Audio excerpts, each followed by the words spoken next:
Finding yourself playing out of tune in fourth position more often than not? In this video, I'm going to give you tips on how to improve your fourth position playing skills. Hi, I'm violinist Kaye. I specialize in working with dedicated adult violinists who want to develop impeccable technique and play with gorgeous tone.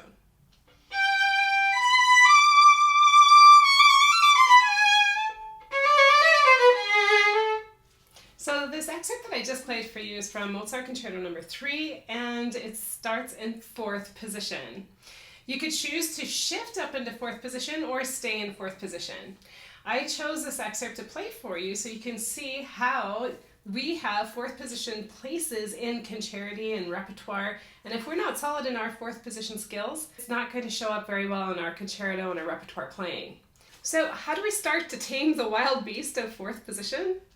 You first off want to understand the distance between your first and fourth finger. Setting up the hand frame is completely a necessary task to understand where your fingers fall in between 1 and 4. So we can start on the G string and just play 1 to 4. And repeat that. Then you can start with your fourth finger and then go back to the 1. While you're doing that, feel that you're completely balanced on both fingers, on the 1 and 4, that your forearm here is straight and aligned, that we're not coming out from under the instrument, and that we're not doing anything strange with bending the wrist. We should just be nice in alignment here between the 1 and 4. Also, when you're practicing this, think your note names. You always want to visualize how they look on the staff and to think those note names. Let's go to the D string, A to D. You can repeat that. Okay, start with your fourth finger, back to the 1. And then you want to grab the octave. Alright, when you can grab that beautiful octave between 1 and 4, you know that you've started to develop the hand frame in fourth position. You can truly challenge yourself by taking your left hand away and coming back, being able to find that octave. That's your goal. We want to follow through with that on every string. So let's do it on the A string, E to A, and then the E string, B to E, and play your octave. So before you take your hand away and land on the octave, you want to be sure that you can actually land on the first finger first and get that really in tune. So let's see. So it's a little sharp. Okay, and then find your 4. Take your hand away and land on the octave. Okay, so once you have that, then you can have fun playing your octaves, octave E's, octave A's, octave D's. All right, if you can go across the instrument like that and it's perfectly in tune, you're really starting to understand that distance between the 1 and the 4. Once you have that down, you're ready to start the scales, because there's no sense in working on scales if you don't really understand the distance between your 1 and 4. So let's go ahead and play a D major scale, 2 sharps, F sharp and C sharp.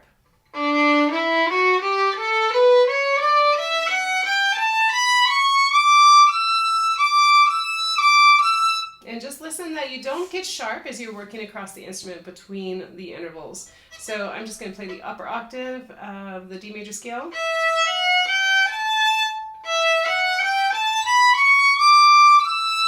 Okay, so it's kind of strange to start on the E and a D major scale because you want to play an E major scale. You can go ahead and test your E major scale in the key of E here with 3 and 4 touching.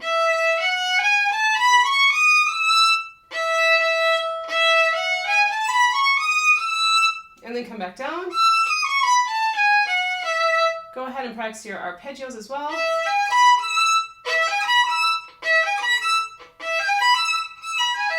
And then change up the bowing, slur 2, slur 4, slur 3, slur 6.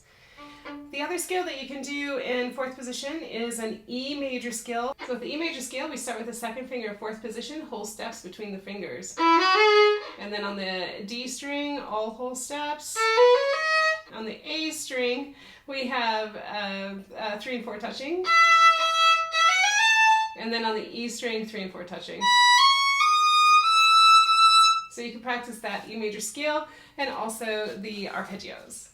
You can also do an F major scale in fourth position. That will start with the third finger on F, and you'll have an extension to go to the F on the E string. So I'll go ahead and demonstrate that. So just check that your first finger's in tune before you even get started.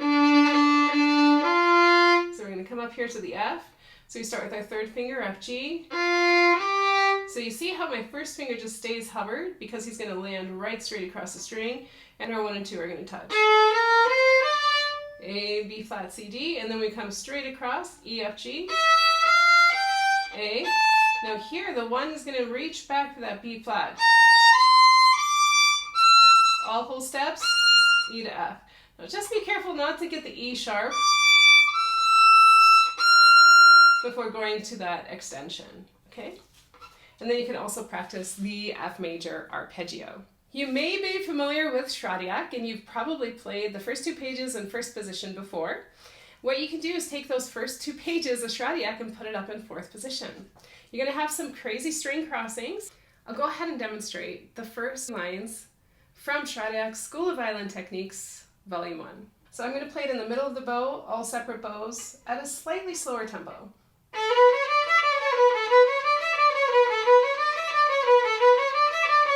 Okay, so while I play that, I'm going to show you from this angle so you can see how the fingers are operating. These guys stay down as I hop the 1 over.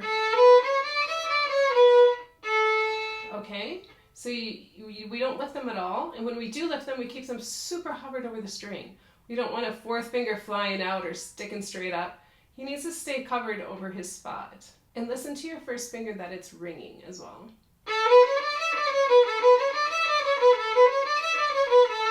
So you can take this to the G and the D strings. As you go for that string crossing, don't make a big deal about it. Just when you're playing on the lower string, make sure that you're kind of hanging out on the right side of that string so you can grab that string crossing really nicely. So I'll play that again. And just watch how very minimal motion I go to the D string.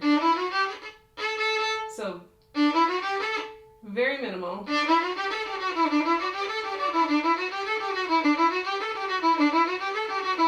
And you want to listen for very clean fingers, very articulate fingers. And then of course you can take it on to the E and the A string here. So make sure you're in tune before you even start.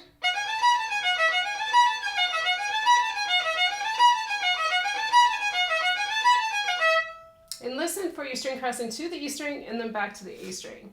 So yes, this is, helping you build up your fourth position skills, but you might as well take advantage of it and practice your string crossings at the same time. And then finally, to test your fourth position note reading skills and intonation, I would check out sit position etudes and play number 31 to start off. And at the beginning of 31 of that page, before you even start the etude, he has the scales written out for you to play.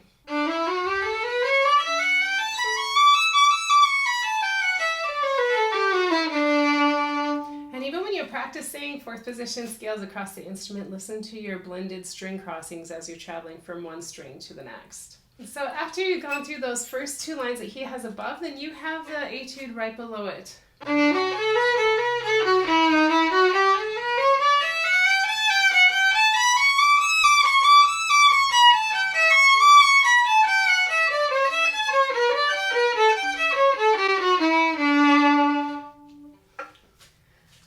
You now have all the tips to help you make fourth position your dearest friend. Let me know in the comments below which of these you're going to incorporate into your fourth position practice strategy. Have fun practicing fourth position. Ciao!